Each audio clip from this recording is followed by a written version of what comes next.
sa kasalan po'y san mang dia so kanadilaw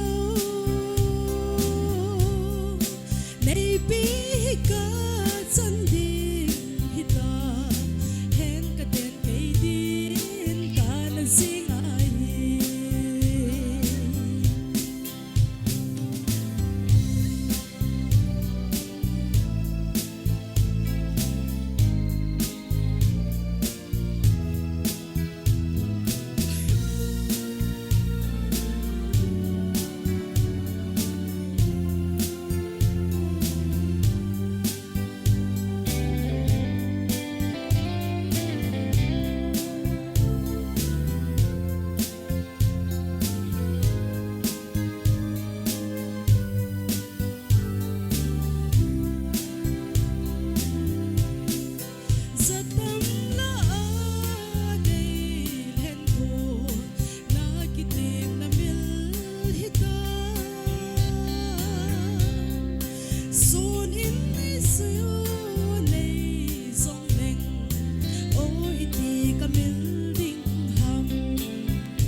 salsal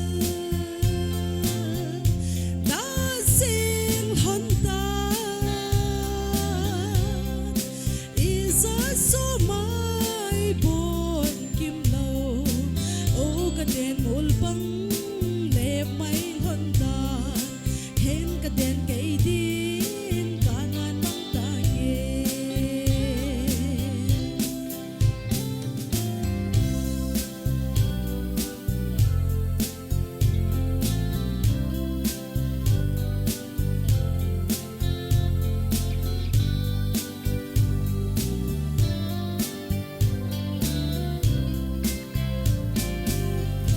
Lagi pa eh.